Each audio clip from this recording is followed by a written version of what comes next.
మనం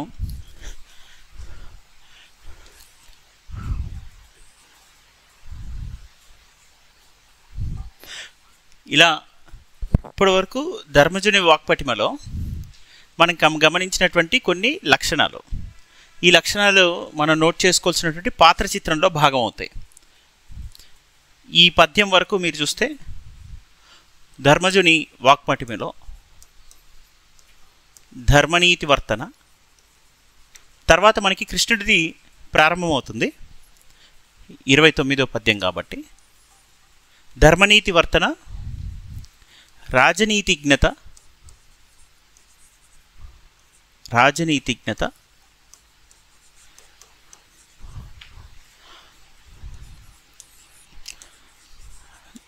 దౌత్యనీతి లేదా నైపుణ్యం,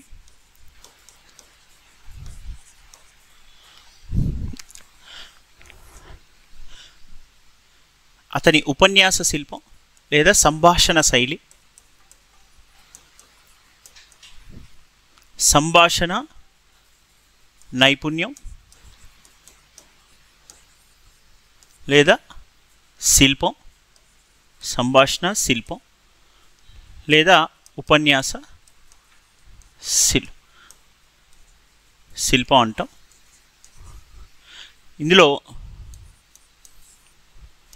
కీలకమైనది లేదా వాక్య విన్యాస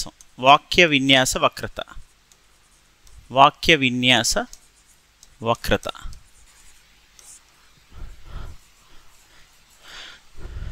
వక్రత అంటే వ్యంగ్యార్థం స్ఫురింపజేయడం, లేదా వ్యంగ్యార్థం, అందులో వ్యంజనా శక్తి అంటారు వ్యంగ్యార్థం స్ఫురింపజేయడం అంటే. మీకు ఒకసారి ఒక చిన్న క్లాస్లో చెప్పినట్టున్నాను, భాషలో మనం మాట్లాడుతున్నప్పుడు వాచ్యార్థం ఉంటుంది, నేరుగా ఉన్న విషయం చెప్పడం వాచ్యార్థం. యథాతథ విశ్లేషణ రెండోది. దాన్ని అలా ఉంటే ఆ పదం ఇచ్చే అర్థం ఏ శక్తి కలిగి ఉంటుంది? అభిధాశక్తి.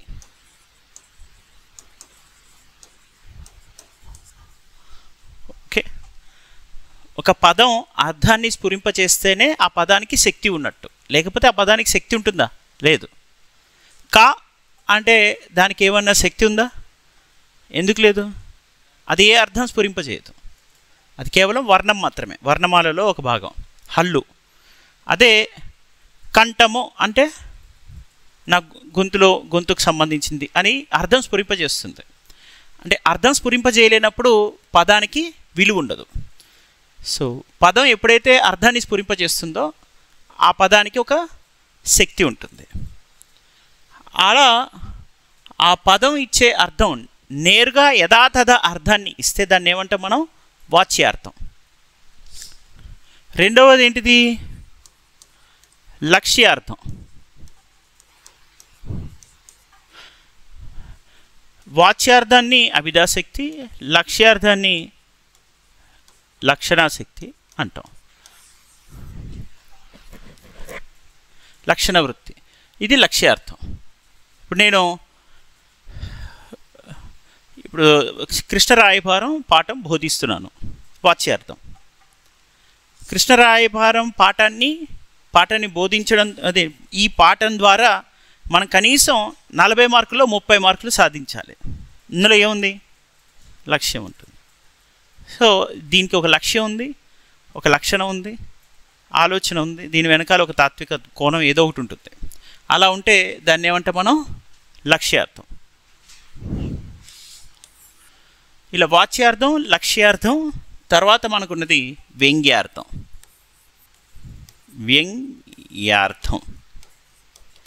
అలా ఉంటే దాన్ని వ్యంజనాశక్తి అంటారు.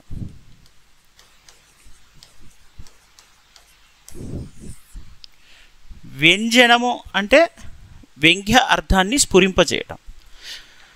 ఒక చిన్న ఎగ్జాంపుల్ కూడా మళ్ళీ పాతదే చెప్తే ఇంకా ఈజీ గుర్తుంటుంది. ఏంటి ఎగ్జాంపుల్? రాజుగారి రెండో భార్య చాలా మంచిది అంటున్నా.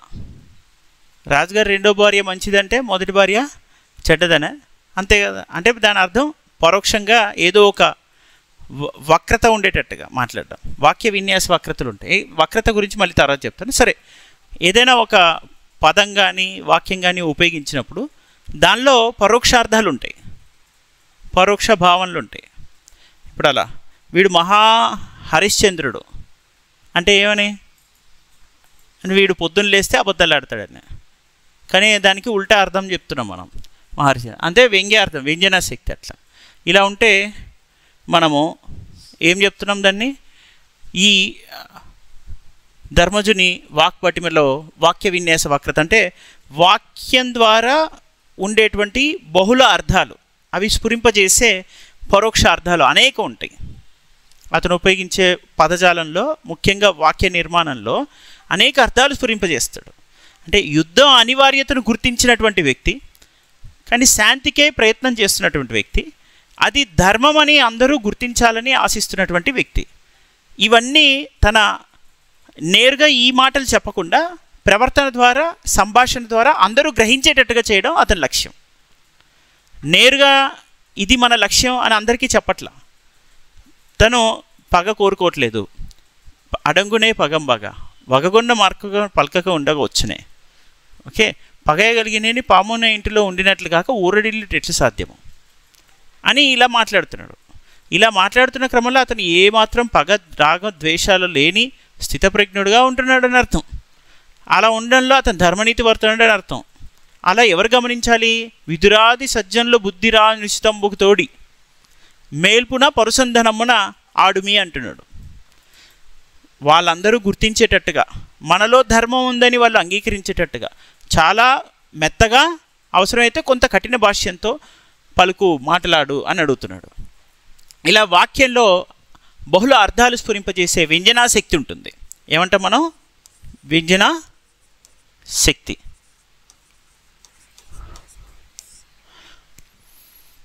ఉద్వేగ ప్రజ్ఞ కలిగిన వాడు ఇతను. ఉద్వేగ ప్రజ్ఞ కలిగిన వాడు. ధర్మజుడు స్థితప్రజ్ఞుడు.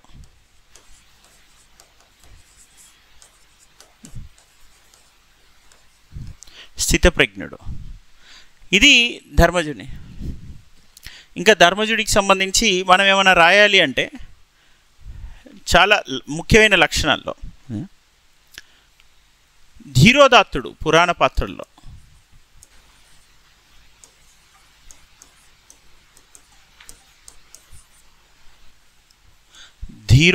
ధీరోదాత్తుడు అనిలా ఒత్తు కూడా ఇవ్వచ్చు. నెక్స్ట్ అతను పాలనా దక్షత కలిగిన వాడు, పాలనాదక్షుడు. ఎందుకని పాలనాదక్షుడు? ఇప్పుడు ధర్మజునికి సంబంధించిన ఒక సిగ్నిఫికెంట్ పోర్షన్ ఆఫ్ కన్వర్జేషన్ అయింది. అంటే చాలా ప్రముఖమైన వాద బలం అనేది ధర్మజుని వాక్పటిమలో కనిపిస్తుంది. ఆ వాదంతో పాటు అతని సంభాషణలో మనకి స్పష్టంగా తెలుస్తుంది. ఇదేంటి తెలుస్తుంది అతనుకున్న పాలనా దక్షతని. ఎందుకంటున్నాం? తన క్షత్రియ ధర్మం పాటించడంతో పాటు తను అరయు చుట్టాలకు కూడా మేలు జరగాలని కోరుకునే లక్షణం. అంటే ఏంటి? సహజన ఆశ్రిత పోషకుడు. పాలనా దక్షకుడు ఎప్పుడైనా ఆశ్రయించిన వారిని పోషించేటట్టుగా ఉండాలి. ఆశ్రిత పోషకుడు, రక్షకుడు. పాలనా దక్షతలు ఏముంటాయి? రక్షణ, పోషణ, ఈ రెండు ఉంటేనే పాలన దక్షత. అవునా కదా? ఒక కుటుంబానికి పాలనా దక్షుడు ఎవరు? Guardian of the family, head of the family. అంటే ఏం చేస్తాడు హెడ్ ఆఫ్ ద ఫ్యామిలీ? కుటుంబానికి రక్షకుడు, పోషకుడు ఎవరు? వాళ్ళే హెడ్ ఆఫ్ ద ఫ్యామిలీ, వాళ్ళు పాలనా దక్షుడు అన్నట్టు. పాలనా దక్షిణలో ఏముంటాయి? మంచి చెడు విచక్షణ, ధర్మాధర్మ విచక్షణ, ఇవన్నీ చేయాలి కదా. ఇవన్నీ ఉన్నాయా లేదా మనోడికి? పాలనా దక్షత అవన్నీ. ఆ రక్షణ, పోషణ బాధ్యతను స్వీకరించేవాడు పాలనా దక్షుడు. సో ఆ విధంగా నెక్స్ట్ ఇందాకే చెప్పా, మనోడు ధర్మాధర్మ విచక్షణ తెలిసినవాడని. ధర్మనీతి వర్తన, అదే రాజనీతిజ్ఞత. వీటన్నిటి వల్ల ఏ ప్రయోజనాన్ని ఆశిస్తున్నాడు? శాంతి కాముకత, ధర్మధర్మ విచక్షణ నుంచి అతను శాంతిని కోరుకుంటున్నాడు. అంటే ద్రౌపది కాకుండా వేరే వాళ్ళని కాదు, శాంతి అంటే పీస్ని కోరుకుంటున్నాడు. శాంతిని కోరుకుంటూ ఏం చేస్తున్నాడు ఆయన? యుద్ధంలో నీతిని పాటించి శాంతిని మనం స్థాపించాలనుకుంటున్నాడు. సంభవామి యుగే యుగే భావన కలుగుతుంది. అది ఎవరితో చెప్తున్నాడు? అది నేరుగా కృష్ణ పరమాత్ముడితో. అసలు ఇలా అధర్మం రాజ్యం ఏలుతున్నప్పుడు ఎవరొచ్చి ధర్మాన్ని పునఃప్రతిష్ఠింపజేసేటువంటి వ్యక్తి? నేరుగా ఆ విష్ణుమూర్తి అవతారమే. అతనితోనే అది మాట్లాడుతున్నాడు. సో ఈ విధంగా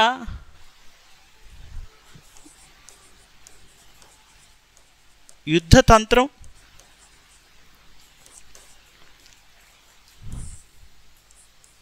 అందులో అతనికి ఉన్నటువంటి కుశలత,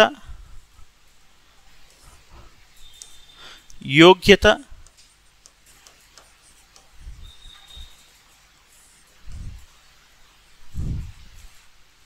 మార్మికత,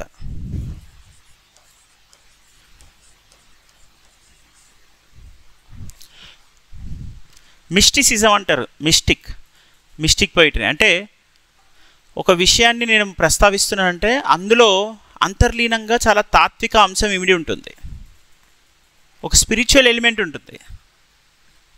ఓకే, సిరి నాకేలందునే అండంలో అర్థం ఏంటి? సిరి నాకేలందునే అంటున్నాడంటే అర్థం ఏంటంటున్నా? ఇప్పుడు నా సంపదలు నాకెందుకు అంటున్నాడు. ఇలాంటి మాటలు ఎవరు మాట్లాడతారు? ఇలాంటి మాటలు, సంపదల మీద వస్తు వ్యామోహం లేని మాటలు ఎవరు మాట్లాడతారు? ఆధ్యాత్మిక చింతన కలిగిన వాళ్ళు. ఈ లౌకిక జీవనంలో ఉన్నటువంటి వస్తు వ్యామోహం లేని అలౌకిక సంపదను ఆశించేవాళ్ళు. అలౌకిక సంపద అంటే మోక్షం. మోక్షంలో ఏం లభిస్తుంది? మోక్షం అంటే ఇది దైవ చింతన, అందులో ఉన్నటువంటి ఈ వస్తు వ్యామోహాన్ని విడిచిపెట్టి రాగద్వేషాలను జయించిన, ఇంద్రియ నిగ్రహాలను పూర్తిగా సాధించినటువంటి వ్యక్తిత్వానికి ఉదాహరణలు అన్నట్టు. ఏ వ్యక్తి అయితే సంపద కోరుకోవట్లేదు, ఏ విధమైనటువంటి స్వప్రయోజనాన్ని ఆశించడం లేదు, నిస్వార్థంగా మాట్లాడుతున్నాడు, నిగర్విగా మాట్లాడుతున్నాడు. ఒక నిగర్వి నిస్వార్థపరుల్లో ఏముంటుంది? అంతర్లీనంగా మార్మికమైన మాటలు ఉంటాయి. అంటే ఒక స్పిరిచువల్ యాంగిల్తో మాట్లాడడం. అది ఆ స్పిరిచువల్ ఆస్పెక్ట్లో ఎవరితో మాట్లాడుతున్నాడు? పైగా కృష్ణుడితో, దివ్య స్వరూపుడైనటువంటి వాడు. అందు గురించి అందులో ఆ కోణంలో మాట్లాడుతున్నప్పుడు అతనిలో ఏముంటుంది? యుద్ధతంత్రంలో శాంతి కాముకత కూడా ఉంటుంది. శాంతి కాముకత యుద్ధనీతిలో భాగం. దీన్ని మార్మిక దృష్టితో చూడొచ్చు. అతను యోగ్యమైనవి సరైన మాటలు మాట్లాడతాడు, ఎక్కడ పొల్లు పోదు, అక్షరం తప్పు మాట్లాడు. కుశలత అంటే అందరి క్షేమం ఆశిస్తాడు, అందరి క్షేమాన్ని కోరుకుంటాడు. అందరి క్షేమం, సరైన మాటలు మాట్లాడగలడు. ఇంకా దివ్య స్వరూపుడైన కృష్ణుడితో సంభాషించడంలో గల తాత్విక మార్మిక చింతన ఉంటుంది. కృష్ణుడితో సంభాషించడంలో వీటన్నిటి కలయికలో ఏం కనిపిస్తున్నాయి? యుద్ధనీతి, ఆ నీతిలో శాంతి స్థాపన. ఇది మనోడికి ఉన్నటువంటి బెస్ట్ క్వాలిటీ. ఎవరిలో? ధర్మరాజులో.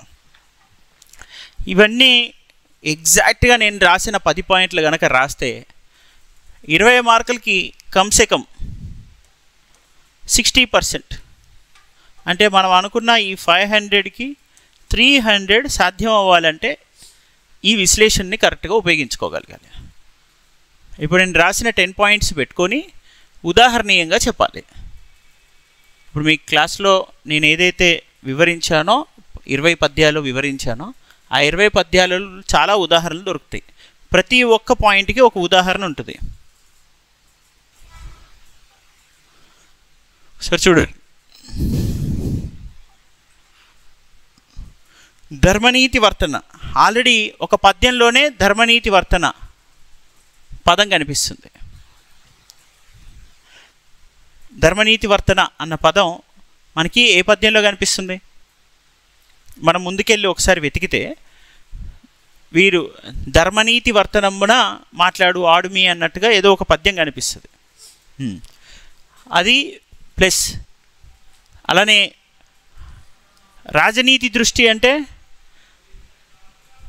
రాజ్యక్షేమం, తన క్షేమం కన్నా రాజ్యక్షేమాన్ని ఆలోచిస్తూ ప్రజలందరూ దాన్ని మెచ్చుకునేటట్టుగా ఆలోచించడం, ప్రజలందరూ దాన్ని అంగీకరించేటట్టుగా, ఆమోదయోగ్యంగా ఉండేటట్టుగా, మనం ధర్మవర్తనలని అవతలి వాళ్ళు అధర్మవర్తనలని కూడా నిరూపించేటట్టుగా, ఇదంతా ప్రజ్ఞా పాట వాళ్ళు. అందుకే ఇజ్ఞత అంటే ప్రజ్ఞ అనే కోణంలో వాడతారు.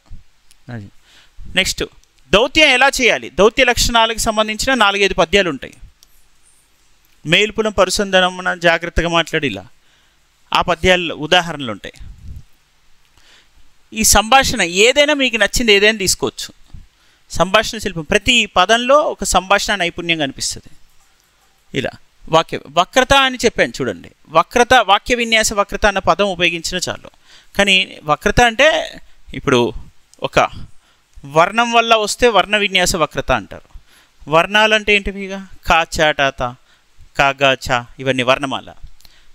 ఆహా అన్నాను అనుకో, అందులో ఒక వక్రత ఉంటుంది. ఆహా అంటే ఏదో తల ఎగురేస్తున్నట్టు ఉండొచ్చు, ఆహా అలాగా అని ఉండొచ్చు, కానీ దాన్ని కొంత ఆశ్చర్యంతో వ్యక్తం చేస్తున్నా. అలా ఉంటే దాన్ని వర్ణ విన్యాస వక్రత, వర్ణాల ద్వారా చేకూరేది. అలానే కాకుండా కొన్ని వర్ణాల కలయిక వల్ల కూడా చేకూరుతుంది. వర్ణాలు అందులో భిన్నార్థాలు. ఇప్పుడు కొను అంటే ఏంటి? కొను పర్చేస్ చేయడం, కొను కదా. మేలు అంటే ఏంటి? మంచి చేయడం. ఈ రెండు కలిపితే ఏమవుతుంది? మేలు కొను. మారిపోయింది కదా. అంటే ఈ 2 వర్ణాలు ఏమేం కలిసినాయి? పదాల మధ్య కలయిక ఓకే, మేలు కొను. బట్ లు కో ఈ రెండింటి మధ్య కలిసినప్పుడు లకారంలో కకారం కలిసిపోయింది. ఇలా కలిసిపోతున్నప్పుడు అందులో నేనేం సృష్టిస్తున్నా? ఒక రకమైన వక్రత అంటే భిన్నమైన అర్థాన్ని స్ఫురింపజేయడం. ఆ అర్థం వలన ఒక ఆస్వాదన కలగడం, ఆశ్చర్యం కలిగేలాగా చేయడం. అర్థమైంది కదా. సో మేలు కొను అనేదాన్ని నేనేం చేశాను? 2 భిన్నమైన అర్థాలు వాటిని ఇలా, వీటిని శబ్ద పల్లవ అని కూడా అంటారు. ఇలా శబ్దాలను మనం మంచిగా అల్లుకుంటూ ఇలా చేస్తూ పోతుంటే, ఇందాక హా అన్నట్టుగా ఇలా చేస్తే వర్ణ విన్యాస వక్రతతో పాటు పదవక్రత వస్తుంటుంది. పదవక్రత కూడా కొన్నిసార్లు ఏర్పడుతుంది. ఇప్పుడు మనం ఉపమానం పూర్వపద కర్మధారయ సమాసం అని, ఉత్తరపద కర్మధారయ సమాసం అని విన్నారా చిన్నప్పుడు?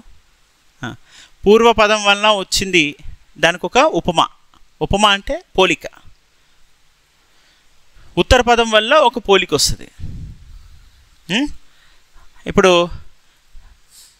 అందమైన స్త్రీ అన్నాం. స్త్రీకి ముందేమింది? అందమైన అంటున్నాం. అంటే చాలా అందంగా. ఇప్పుడు అలా పోలుస్తూ మనం చెబుతున్నప్పుడు అంటే అందాన్ని గొప్పగా చెప్పాలనుకోండి. ఇప్పుడు చందమామ లాంటి స్త్రీ ఇలా దాని పోలిక ఉపమానం పూర్వపదంలో వస్తున్నాయి. ఓకే, అలా అదే అందాన్ని లేదా చందమామ లాంటి ఇలాంటివి తీసుకెళ్ళి నేను ఉత్తర పదంలో పెడితే ఆ వాక్యంలో ఉపమానం ఉత్తరపద కర్మాధారం అవుతుంది. మనం ఉపమానం పూర్వపదం కర్మ ఇలా ఈ పదాలతో ఏం చేస్తాం? మనం ఒక నూతన భావాన్ని స్ఫురింపజేస్తాం. అర్థం కన్నా ఎక్కువగా భావం ప్రధానమైనది ఇక్కడ. ఆ భావం మనకేం కలుగుతుంది? సాధారణంగా చెప్పిన దానికన్నా చాలా కొత్తగా వినిపిస్తుంది. మామూలుగా ఆ స్త్రీ వచ్చింది అనడానికి బదులు అదేంటి మేనక లాంటి స్త్రీ వచ్చింది అనేటప్పుడు తేడా వస్తుంది కదా. అది అంటే అందరి కళ్ళు వెంటనే అటు తిరుగుతాయి. ఇక వెంటనే అంటే ఆ ఫీలింగ్ క్రియేట్ చేయడం భావం. అలా చేస్తుంటే దాన్ని అలా ఏది మాట్లాడినా దాన్ని వక్రత అంటారు. అలా మాట్లాడితే అది వర్ణం వల్ల ఏర్పడితే వర్ణ విన్యాస వక్రత, పదం వల్ల ఏర్పడితే పద విన్యాస వక్రత, అలా వాక్యం వల్ల ఏర్పడితే వాక్య విన్యాస వక్రత. ఇట్లా. సో అందు గురించి ఆ పదం ఉపయోగించాం. చెప్పిన క్లాస్ని విన్నారు, బాగుంది. కానీ ఎట్టి పరిస్థితుల్లో దీన్ని మీరు నోట్ చేసుకొని ఈ 10 పాయింట్స్ నోట్ చేసుకొని ఉండాలి. మళ్ళీ మనం డిక్టేట్ చేస్తూ పోతే అక్కడే పోతుంది టైం అంతా. గుర్తుపెట్టుకోండి. లేదా నోట్ అనే చేసుకోవాలి. నోట్ చేసుకున్నారా 10 పాయింట్స్? ఆ, వినడం అనేది ఓకే, నోట్ చేసుకుంటేనే కదా అది మీకు. ఆ పదాలు ఆ సైడ్ హెడ్డింగ్స్ ఇలా పడితే చాలు, నేను చెప్పిన 12 మార్కులు వచ్చేస్తాయి. సైడ్ హెడ్డింగ్స్ ఎగ్జామినర్కి ఏం సైడ్ హెడ్డింగ్స్ కనబడాలి? మొదటిది టక్క టక్క టక్క చూస్తున్నప్పుడు కొంచెం రాసుకోండి. ఎంతసేపు ధర్మనీతి వర్తన ఉన్నాయా లేదా? ధర్మజ్ఞత ఉందా ధర్మరాజులో? నెక్స్ట్ ఐదులైన ఇవ్వడ మనం వైపు ధర్మం నిలిచిందే ఇలా అని మాట్లాడుతున్న ప్రతి చోట ధర్మరాజులో ఈ లక్షణం ఉంది అంతే. ఈవెన్ పద్యం ఉదాహరించకపోయినా ఏం కాదు, ఈ లక్షణాలు ఉన్నాయని మనం లిస్ట్ మెన్షన్ చేస్తూ ఆ లక్షణం గురించి ధర్మరాజు గురించి మన వివరణలో మన భాషలో మనకి నచ్చినట్టుగా దాన్ని అర్థవంతంగా చెబితే చాలు. ఇప్పుడు ఒక వ్యక్తి మనస్తత్వాన్ని విశ్లేషించు లేదా పాత్ర చిత్రణ ఎలా జరిగిందో చెప్పు అంటున్నాడంటే అర్థం ఏంటి? అతని లక్షణాలను మనం విశ్లేషించడమే, ఆ లక్షణాలను ఇలా రాసుకోవడం, ఆ లక్షణాలు ఎలా ప్రతిబింబిస్తున్నాయని వివరణ ఇవ్వడం టెక్స్ట్లో. ఆ వివరణ అనేది మీ సొంత పదాల్లో నీట్గా రాయగలగాలి. రాయాలంటే ఇప్పుడు టెక్స్ట్ మొత్తం పట్టొచ్చింది, ధర్మరాజు ఏం మాట్లాడాడో తెలుసు. ధర్మరాజు యుద్ధం ఆశిస్తున్నాడా? Point number 1 no. ధర్మరాజు ఏం ఆశిస్తున్నాడు? శాంతి. అలానే రాజ్యం ఆశిస్తున్నాడు ఎందుకు? అనుభవించడానికా లేదా బాధ్యత పోషణ చేయడానికా? సమాజాన్ని తన ఆశ్రయించిన వారిని రక్షించుకోవడానికి, తనకున్నటువంటి కర్తవ్యాన్ని నిర్వహించడానికి, వీటి కోసమే కదా ధర్మరాజు చేస్తుంది. ధర్మరాజు ఇవన్నీ ఆశించి నెక్స్ట్ దౌత్యం ధర్మరాజు ఏ విధంగా చేయాలో వివరించాడు కదా. దౌత్యంలో ఏం కావాలన్నాడు? ఒక దౌత్యంలో ఇదిగో నువ్వు మేల్పున పరుస్తుందన్నమాట, కొంత కఠినం ఉండాలి, కొంత ధైర్యంగా మాట్లాడుతూ అట్ ద సేమ్ టైం మళ్ళీ వినయ విధేయతలు మాత్రం వీడిపోకూడదు. ఏ విధంగా కూడా నువ్వు ఎడతెగబారకు, అంటే కొట్లాడడానికి ముందుకు దిగకు, వాళ్ళు పరుషందనమను పలికినా కూడా ధర్మజుడు అని మాట్లాడుతున్నాడు. దౌత్యంలో కొన్ని 4-5 లక్షణాలు చెప్పాం మనం. మన ఇంట్రెస్ట్, అందరి ఇంట్రెస్ట్ అండ్ మన రైట్ ఉన్నామని చూపించుకోవడం. నెక్స్ట్ ఈ విధంగా అంటే సంభాషణకు సంబంధించి సంభాషణ నైపుణ్యం శిల్పం నోట్ చేసుకొని ఉండాలి మీరు. ఏది ఉదాహరించినా అసలు ఉదాహరించకపోయినా ఆ సైడ్ హెడ్డింగ్ మాత్రం పక్కా ఉండాలి. ఏం సైడ్ హెడ్డింగ్? అసలు ధర్మరాజు అంటూనే ధర్మరాజులో ఏముంటుంది? వాక్పటిమ.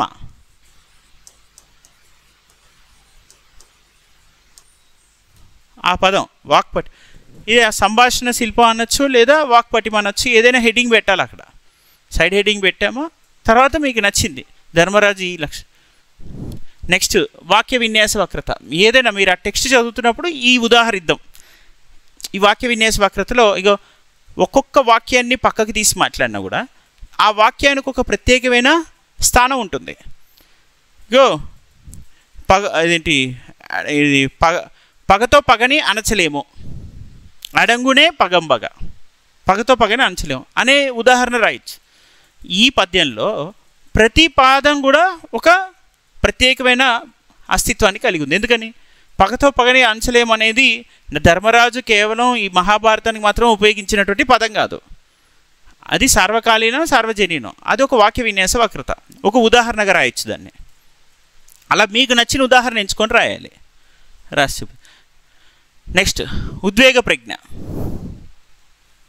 ప్రజ్ఞ లేదా ధర్మస్థితి, అదే స్థితప్రజ్ఞత.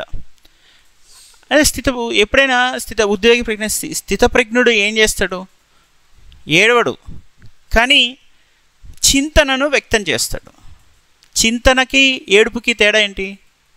ఏడుపు చేతగాంతను, చింతన ధర్మం నశిస్తుందే అనే భావన. ఓకే, ధర్మం ఎలా నిలబెట్టాలి అనే ఆశ, స్పృహ. ఆ స్పృహతో దాన్ని ఆలోచిస్తారు ధర్మ విచక్షణ చేయగలిగిన వాళ్ళు.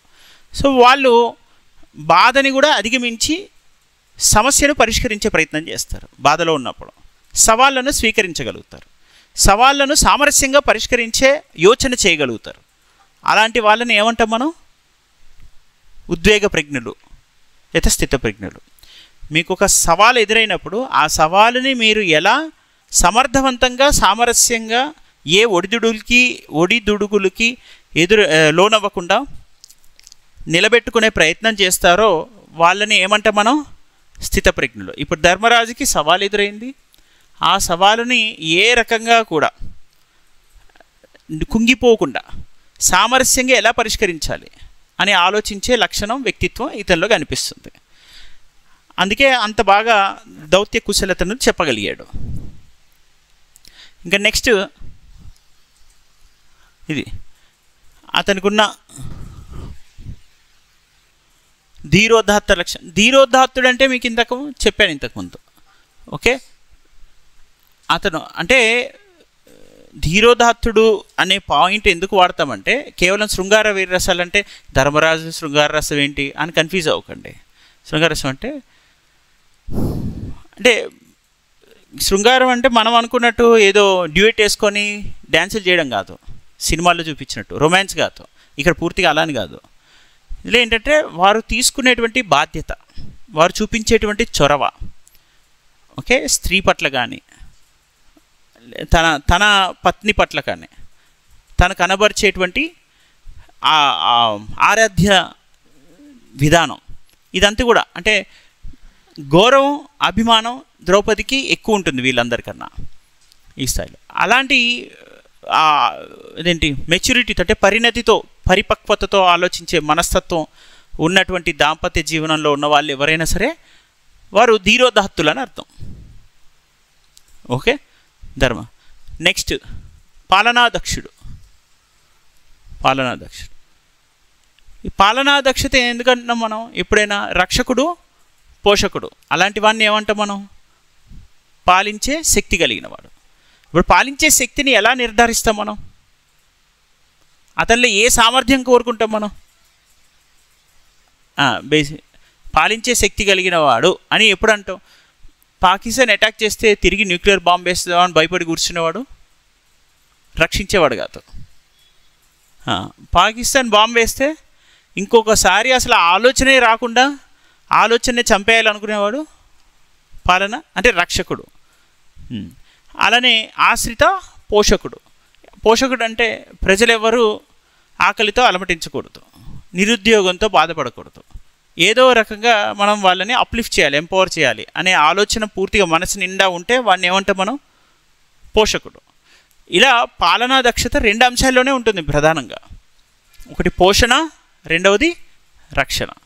పోషణలో వృద్ధి అభివృద్ధి ఉంటాయి, రక్షణలో శక్తి సామర్థ్యాలు ఉంటాయి. రైట్, అభివృద్ధి కోణం ఇవన్నీ ఉన్నవాళ్ళు ఇక్కడ అవన్నీ కనిపిస్తున్నాయా లేదా? తన వాళ్ళని అదే నా వాళ్ళకి నేను చూసుకునే చుట్టాలకి వస్తాయిరా బాబు ఈ ప్రాబ్లమ్స్ అన్నీ అని చెప్తున్నాడంటేనే వాళ్ళందరి గురించి ఆలోచిస్తున్నాడు కదా, వాళ్ళని రక్షించాలని భావిస్తున్నాడు, వాళ్ళని పోషించాలని ఆలోచిస్తున్నాడు. రైట్, ఇంకే ఈ యుద్ధ తంత్రం అంతర్లీనంగా నిబిడీకృతమై ఉంటుంది. ఇలా రాయాలి, ఇది చెప్పాలి. అంతర్గతంగా యుద్ధనీతి చెప్తున్నాడు. యుద్ధం లక్ష్యం నేరుగా యుద్ధం కాదు, దానికి ముందు మనం సామధాన భేదోపాయాలు పాటించడమే యుద్ధం తెన్ను. యుద్ధం లక్ష్య విధానం ఉండాలి, శాంతి కోసం చేసే ప్రయత్నం ఉండాలి. ఓకే, అది శాంతి కాముకత. తను ఎప్పుడు కూడా తన వాళ్ళని, తన చుట్టాలని, తన బంధువుల్ని కోల్పోవాలనుకోవట్లేదు. సో ఎట్టి పరిస్థితుల్లో సామరస్యంగానే సంధి ద్వారా మనం పరిష్కరించాలని కోరుకుంటున్నాడు సంధి. సో ఇవి ధర్మరాజుకు సంబంధించిన లక్షణాలు. ఇది పాత్ర చిత్రణ. నెక్స్ట్ అర్థమైంది కదా ధర్మరాజు పాత్ర చిత్రణ ఎలా రాయాలి, డైమెన్షన్స్. ఈ 10 హెడ్డింగ్స్ పెట్టి ఒక్కొక్క హెడ్డింగ్కి 2 లైన్లు రాస్తే అక్కడే మీకు 2-2.5 పేజీలు ఎగిరిపోద్ది. 20 మార్కులకి సంబంధించిన ఆన్సర్ వచ్చేస్తుంది. రైట్, ఇప్పుడు కృష్ణరాయబారంలో తిక్కను తీర్చిదిద్దినటువంటి పాత్ర అని ఒక ఇంట్రడక్షన్ పట్టేసి తర్వాత మీరు రాస్తున్నప్పుడు వరుసగా ఏం చేయాలి? ధర్మరాజులో కనిపించినటువంటి ఈ లక్షణాల ఆధారంగా తన పాత్ర చిత్రాన్ని విశ్లేషించవచ్చు అని చెప్పి మొదటి పాయింట్ ఏం రాస్తాం మనం? మొదటి పాయింట్ ఇదిగో ధర్మనీతి వర్తన, ఆ తర్వాత రాజనీతిజ్ఞత, ఇలా వరుసగా హెడ్డింగ్ పెడుతూ ఒక్కొక్క హెడ్డింగ్కి ఒక 2-3 లైన్లు, వీలైతే ఒక అన్ని 10 హెడ్డింగ్స్కి 10 ఎగ్జాంపుల్స్ ఇవ్వక్కర్లా, ఒక 2-3 ఎగ్జాంపుల్స్ ఒక 2-3 హెడ్డింగ్స్కి ఇచ్చినా చాలు. పదార్థం ఏంటి? పద్యం ఇచ్చినప్పుడు వ్యాఖ్యానమా? అసలు ప్రతి పదార్థం తాత్పర్యం రాయకూడదు.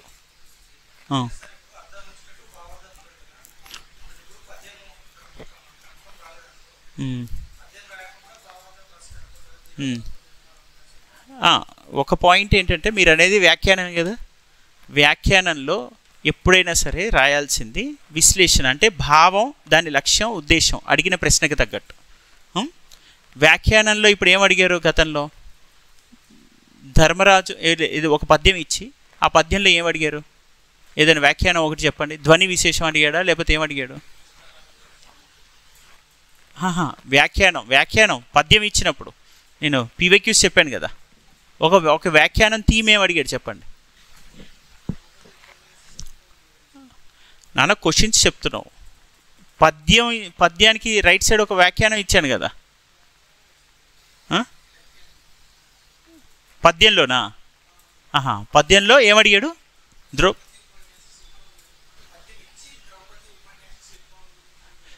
ఉపన్యాస శిల్పం అడిగాడు. ఇప్పుడు ఇది బాగానే ఉంది చూడండి. ఇప్పుడు సపోజ్ ఒక పద్యం ఇచ్చి ద్రౌపది ప్లేస్లో ఏమి అడిగాడు? ఇప్పుడు ధర్మరాజు ఉపన్యాస శిల్పం అని అడిగాడు. రైట్. ఆ పద్యంలో మీరు ఏం చేయాలి ఇప్పుడు? నెక్స్ట్ ఆ పద్యం ప్రతిపదార్థం రాయకూడదు, తాత్పర్యం రాకూడదు, ఏమీ రాయకూడదు. ఆ పద్యానికి సంబంధించి ఫస్ట్ ఇంట్రడక్షన్ రావాలి. ఇంట్రడక్షన్ అంటే ఉద్యోగ పర్వం తృతీయాశ్వాసంలో తిక్కన తీర్చిదిద్దిన కృష్ణరాయబార ఘట్టంలోని పద్యరత్నం ఇది అని ఒక ఇంట్రడక్షన్ పడుతుంది.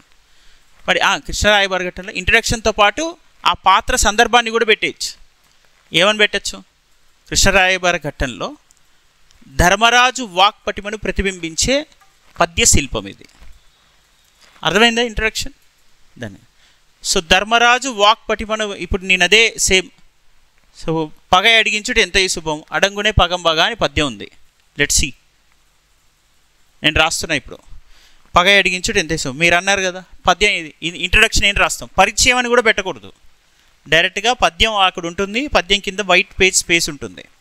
ఒరిజినల్ ఎగ్జామ్లో క్వశ్చన్ పేపర్ మీ చేతికి బ్యాక్ సైడ్ ఇచ్చినటువంటి ఆన్సర్ బుక్లెట్ బ్యాక్ సైడ్ అతికిచ్చి ఉంచుతారు. దాన్ని చింపి తీసుకోవాలి question paper, mains question paper. తర్వాత మీరు పెట్టి ఇక్కడ చూస్తుంటారు. అట్ ద సేమ్ టైం మళ్ళీ మీరు ఆన్సర్ బుక్లెట్ తిప్పినప్పుడు ఆన్సర్ బుక్లెట్లో మీకు ఏముంటుంది? క్వశ్చన్ ఉంటుంది. క్వశ్చన్ కింద సఫిషియంట్ స్పేస్ ఇస్తారు. ఆ స్పేస్ ఇప్పుడు నీ ముందు ఇక్కడ పగ అడిగించుడు ఎంత శుభం బదిలేస్తా అడంగునే పగం బగా పగగొన్న మార్కొనక పలకగా ఉండగా వచ్చినే కడుందెగా మొదలెత్తిపో పగం తీర్పక వచ్చిన క్రౌర్యం ఉందు కావున పగ అడిగించుడే శుభం అని చెప్తాడు మనోడు. అన్నప్పుడు ఇప్పుడు నేనేం చేయాలి? ఆ పద్యం గురించి డైరెక్ట్గా ఇంట్రడక్షన్ రాస్తున్నా. కృష్ణరాయబార ఘట్టంలో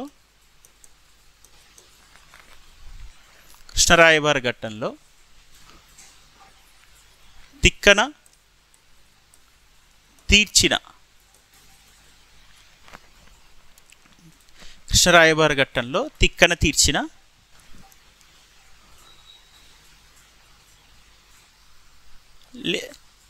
ఏమంటాం మన ధర్మజుని వాక్ పటిమ, తిక్కన తీర్చిన ధర్మజుని వాక్ పటిమను ప్రతిబింబించే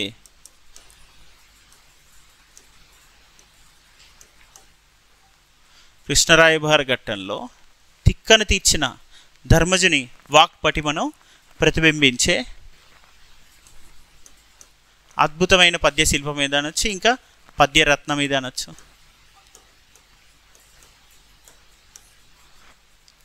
దీనికి ముందు ఇక మీకు ఎలాగో కామన్గా ఉంటుంది. ఏంటిది?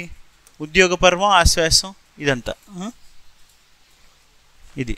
సో అట్లా పద్యరత్నం ఇది. ఇదైన తర్వాత నెక్స్ట్ ఏంటి? డైరెక్ట్గా ఇక్కడ మనం మెయిన్ హెడ్డింగ్ పెట్టుకోవచ్చు కావాలంటే. సంభాషణ శిల్ప చాతుర్యం ఎవరిలో? ధర్మజుని. క్వశ్చన్ అడిగాడు కాబట్టి ధర్మజుని సంభాషణ శిల్ప నైపుణ్యం లేదా చాతుర్యం, శిల్ప చాతుర్యం. అందులో మొదటిగా వాక్య విన్యాస వక్రత. వ్యాఖ్యానం రాస్తుంటే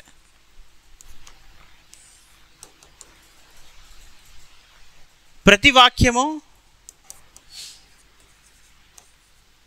వాక్యము కథాంశంతో సంబంధం లేకుండా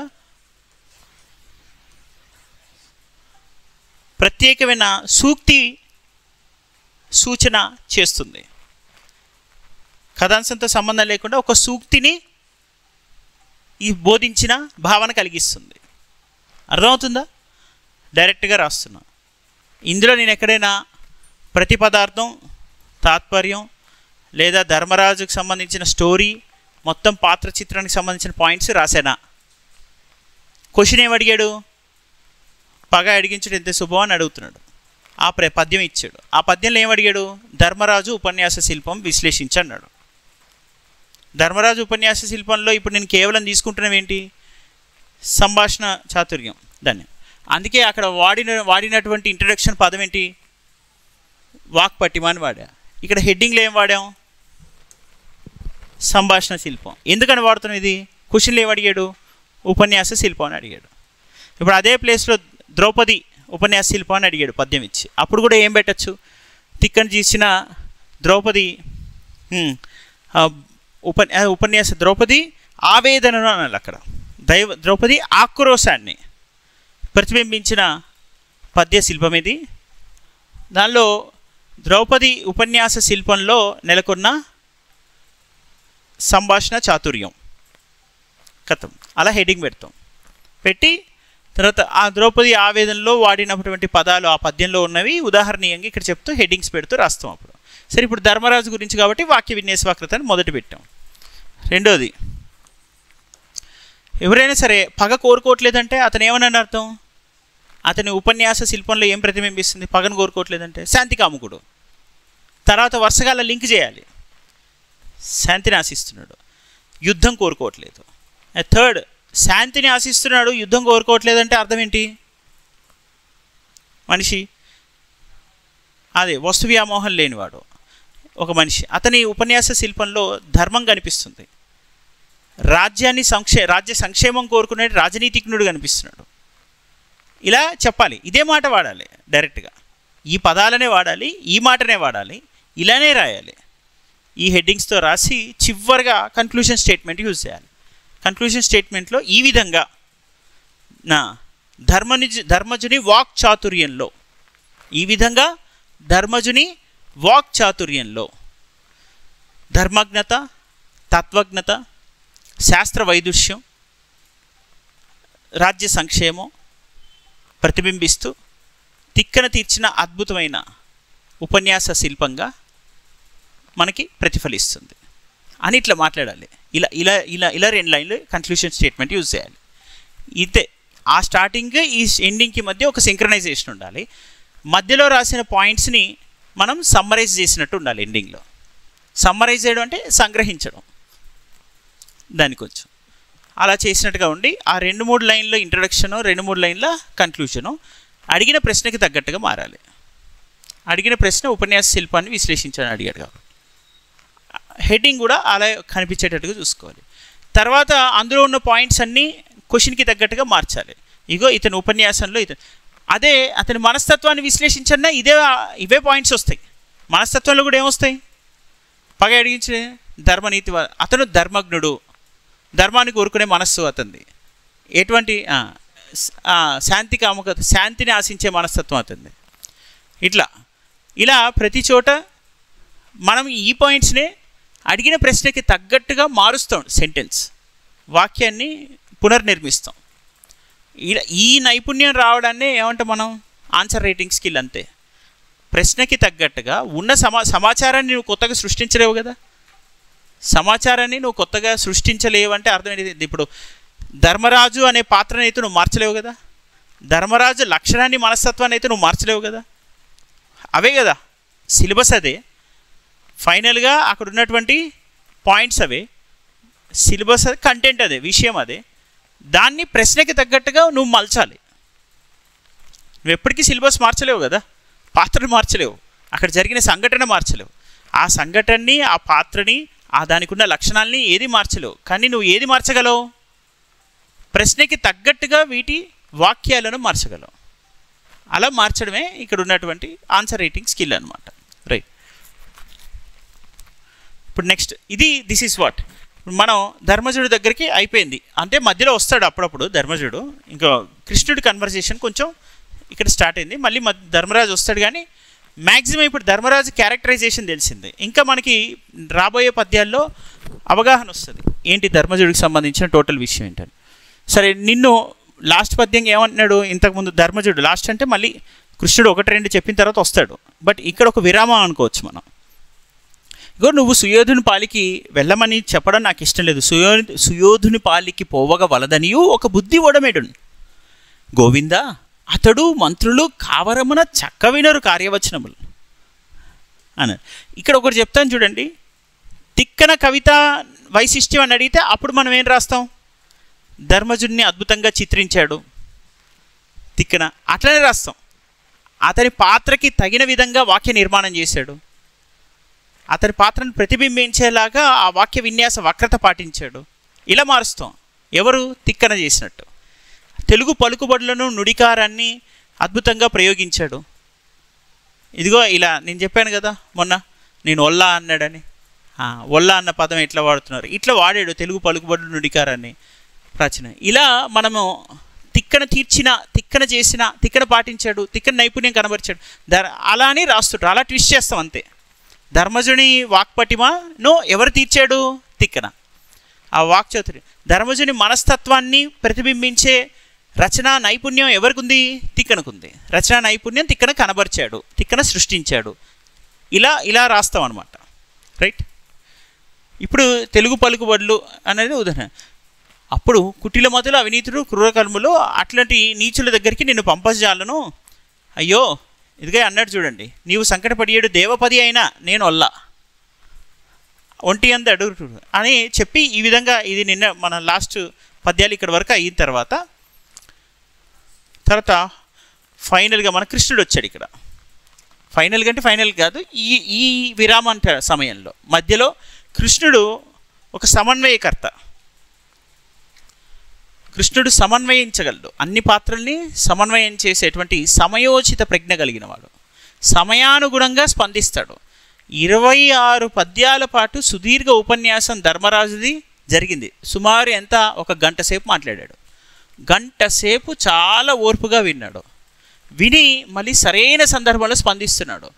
సరైన సందర్భంలో అంటే ఎందుకు ఇది సరైన సందర్భం అవుతుందంటే, ఒకడు బాధలో ఉన్నాడు, ఆశ్రయం కోరాడు, ఆపద నుంచి ఆపద కడవం పెట్టగా నోపి శుభంబైన దాన్ని సమకూర్చు అని ఎవరు చెప్పిపోయాడు, నా తండ్రి పాండురాజు చెప్పిపోయాడు, నిన్ను చూపించి నాకు ఆపద కలిగినప్పుడు నువ్వే నన్ను రక్షిస్తావని అని చెప్పి వెళ్ళి ఆపదకు వచ్చినవాడు తిరిగి, కానీ నిన్ను పంపలేనేమో, నిన్ను ఏమన్నా చేస్తారేమో వాళ్ళు, నిన్నేదైనా చేసేటప్పుడు నాకు వచ్చే దేవపదవైనా వద్దు, నేను అవసరమైతే క్షత్రియ ధర్మాన్నైనా వేయడానికి సిద్ధమే అనే స్థాయిలో పూర్తిగా తన భక్తిభావాన్ని, తనకున్నటువంటి ఆప్యాయతను, వాత్సల్యాన్ని పంచుకుంటూ ఒకవైపు తనక వద్దు అని చెప్పే స్థితికి కూడా వస్తున్నాడంటే, అప్పుడు వెంటనే ఆశ్రిత పోషకుడు ఏమనాలి, డోంట్ వరీ మై హూనా అని చెప్పాలి. I'm there, don't worry, don't fear I'm here అంటాడు. ఐఎమ్ హియర్ అనే ఫీలింగ్ అతను ఆ అభయం ఇవ్వాలి ఇప్పుడు. ఎందుకంటే అతను పూర్తిగా ఇంకా నేను నిన్ను పంపను అన్న తర్వాత ఏం చెప్పాలి, థ్యాంక్స్ రా భయ్, అమ్మయ్య పంచాయతీ తప్పింది నాకు అంటాడా, అనేది కదా న్యాచురల్గా. దానికి రెస్పాన్స్ ఇవ్వాలి. కరెక్ట్గా ఆ సందర్భం వచ్చినప్పుడు ఆ రెస్పాన్స్ ఇచ్చేవాడే సమయోచిత ప్రజ్ఞ కలిగిన వాడు, సమయానికి అనుగుణంగా స్పందించాలి. అప్పటి వరకు ధర్మరాజు రాగానే చలో నాకేలుందనే గ్రాసోదైనా నీకెందుకులే మరి సిరి అయితే మరి వెళ్ళిపో వచ్చేసేయి అని వెంటనే మధ్యలో దూరేం మాట్లాడట్ల కృష్ణుడు. చివరి వరకు వచ్చాక, అతని వరకు వచ్చాక పనుపుము కౌరవ సభకు ఏను అంటే నేనన్నట్టు, పనుపుము కౌరవ సభకు ఏ చనుట ఎట్లయినా మేలు అర్ధ సంసిద్ధి అగున్. ఇందులో 2 భిన్న అర్ధ సంసిద్ధి అంటే ఒకటేంటి, అర్థం అంటే నిజమైనటువంటి నిజ నిరూపణ జరుగుతుంది మొదటిది. రెండవది రాజ్యం మరి తిరిగి రాజ్యభోగాలు మన తిరిగి చేతికి వచ్చే అవకాశం ఉంటుంది, రాజ్య సంసిద్ధి అవుతుంది. అంటే సంపద అర్థం అంటే అర్థం ఏంటుంది, రాజ్యం సంపాదన ఇవన్నీ కూడా అర్థమనే కదా, ధర్మార్థ కామ మోక్షల్లో అర్థం. ఇంకొక అర్ధ సంసిద్ధి అంటే నిజ నిరూపణ జరగడం. అలా అంటే కృష్ణుడు ఎలాంటి వాడు, ఓకే కృష్ణుడు ఎందులో అయినా సరే ఇప్పుడు ఏ పాత్రలో పోస్తే ఆ పాత్ర ఆకారాన్ని పొందగలిగినవాడు. ధర్మరాజు వంటి వాక్ పటిమ కలిగిన వాడితో సంభాషిస్తున్న కృష్ణుడు కూడా ఏ స్థాయికి వెళ్ళిపోతాడు, అంతే సముజ్జి కలిగినటువంటి వాక్పటిమను ప్రదర్శించగలడు కృష్ణుడు.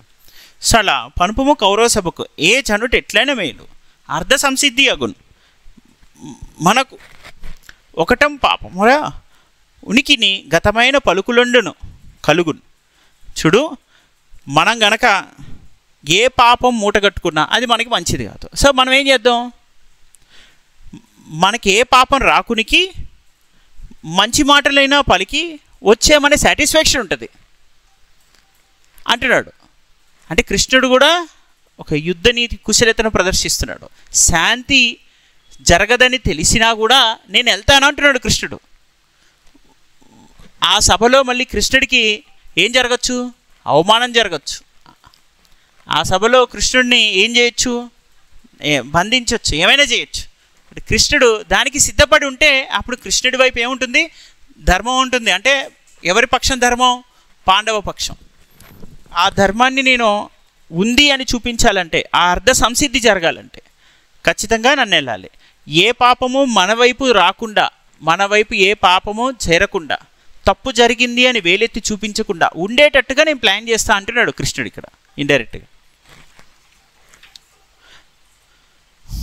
ఇదిగోండి, ధర్మరాజు కోరినట్లు అర్ధసిద్ధి జరిగేటట్లు, పాపం రానట్లు. అర్ధసిద్ధి అంటే రాజ్యం సంపద తిరిగి తనకు వచ్చే విధంగా, పాపం రానట్లు కీర్తి కలిగేటట్లు.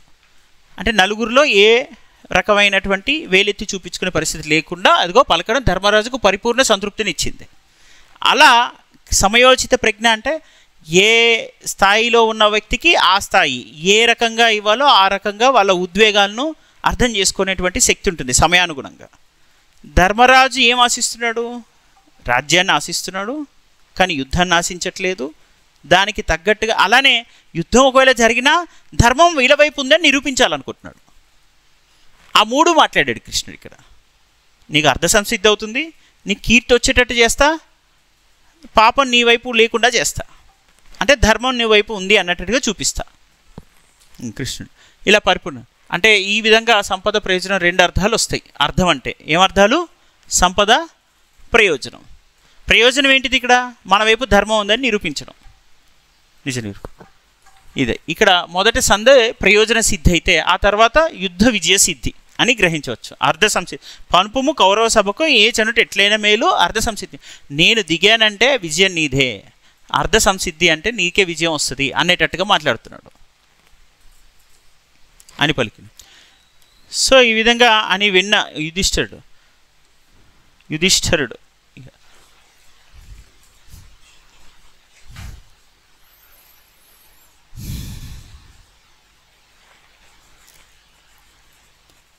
మళ్ళీ తిరిగి మాట్లాడటం మేలు అదే అని పలికిన యుధిష్ఠరుడు ఇట్లని కృష్ణుడు మాట్లాడుతూ ధర్మరాజుడు ఈ విధంగా మాట్లాడుతున్నాడు. మేలుగాక నీకు పోలినట్లయిన అందు అరిగి ఏమో వారు అర్థి పొంది ఉండునట్లు కాకుండా ఒడబాటు గావింపు ఎల్లభంగి మనకు ఇదే లెస్స. ఏ విధంగా చూసినా ఇదే మనకి బెస్ట్. ఏంటంటే కరెక్టే. ఇప్పుడు ధర్మరాజు హ్యాపీ ఫీల్ అయ్యాడు, ఆశ్రయించాడు కదా, నువ్వు పంపడం మంచిదే అని. Dharmaraju satisfactory statements as it is use చేశాడు. వెంటనే మనోడు ఏమన్నాడు, ఓకే నువ్వు అన్నట్టుగానే చేద్దాం మనం. ఇదిగో కృష్ణ మేలుగా, ఇదిగో మంచిది, కురుసభకు వెళ్ళటం నీకు మంచిదే అని తోస్తే మేము వారు కలిసి ఉండేటట్లుగా సంధి కుదురుస్తావు, కరెక్టే. అన్ని విధాల వారితో సంధి కుదుర్చుకోవడమే మనకి మంచిదని తన ధర్మస్థితిని మళ్ళీ తెలియజేస్తున్నాడు. ఎస్ కరెక్టే, నువ్వు వెళ్ళడమే మంచిది. పైగా ఎంత అద్భుతమైన వాక్యం అంటే దాని ఇవన్నిటికన్నా ఒక ఎత్తు, ఇదొకటి ఒక ఎత్తు. కృష్ణుడిని ఒక దివ్య స్వరూపుడిగా, సర్వాంతర్యామిడిగా, సర్వజ్ఞుడిగా సూచించేటువంటి పరోక్ష వాక్య విన్యాస వక్రతలన్నీ కూడా కనబరిచిన వ్యక్తి ధర్మరాజు. ఈ ఒక్క వాక్యంలో, ఈ ఒక్క పద్యంలో వాక్యాలు చూస్తే ఏమంటున్నాడు, మమ్మెరుగు ఎరుగు అన్న చక్కగా ఎరుకలే ఎరిగినం మాకంత ఎరుకలే అని అనేది మంచి మాండలిక పదాలు. ఎక్కడ పదాలు ఇవన్నీ? కొన్ని చోట్ల ఉత్తరాంధ్రలో కొంత వాడుతుంటారు, ముఖ్యంగా తెలంగాణ ప్రాంతం అంతా వాడతారు, రాయలసీమలో కొంత వాడుతుంటారు. ఇప్పుడు ఇవన్నీ మమ్మెరుగు అంటే నా గురించి ఎరుక ఉంది, నన్ను ఎరికే నువ్వు, నా గురించి ఎరికనే నీకు ఎరుకలే. మమ్మెరుగు ఎదిరినెరుగుదు 13వ శతాబ్దంలో రాశాడు. ఎదురుగా ఇల్లు, ఎదురుగండా ఉంది, ఎదురుగా అని మాట్లాడుతుంటారు ఇప్పటికీ. కొంత ఉత్తరాంధ్ర ప్రాంతంలో కూడా ఉంటుంది, ఉత్తరాంధ్ర కాదు మధ్యాంధ్ర ప్రాంతంలో ఉంటుంది. ఇప్పుడు కృష్ణా జిల్లా ప్రాంతంలో ఇప్పుడు పలానా హాస్పిటల్కి ఎటు వెళ్ళాలి అని అడిగితే ఇక ఎదురుగా ఉంది చూడు, ఎదురుగా ఇల్లు అంటారు. నేను చూసా, ఎదురుగా ఎదరా అన్న పదం వాడతారు. సో అట్లా ఎదర అంటే ఆపోజిట్ అని, అవతల వాళ్ళని, అటువైపు అని, ఇలా అర్థాలు వస్తాయి. మమ్మెరుగుదు, ఎదిరినెరుగుదు, నెమ్మి ఎరుగుదు, అర్ధసిద్ధిని ఎరుగుదు, వాక్యముల పద్ధతిని ఎరుగుదు, పొమ్మెవడ నేను నీకు బుద్ధులు చెప్పను అంటున్నాడు. ఎంత ఎంత మంచిగా వాడుతున్నాడు చూడండి పదాలు. అరే నా గురించి తెలుసు, అవతలోని గురించి తెలుసు, మంచి ఏంటో తెలుసు, అర్ధసిద్ధి అయ్యే ఏది ధర్మమో అధర్మమో కూడా తెలుసు, నీకు ఎరుగుదు, ఎలా మాట్లాడాలో తెలుసు, వాక్యముల పద్ధతి తెలుసు, సంభాషణ నైపుణ్యం ఉంది చేతులు. అరే నేనెవ్వనరా పోయి నీకు చెప్పనీకి అంటున్నాడు.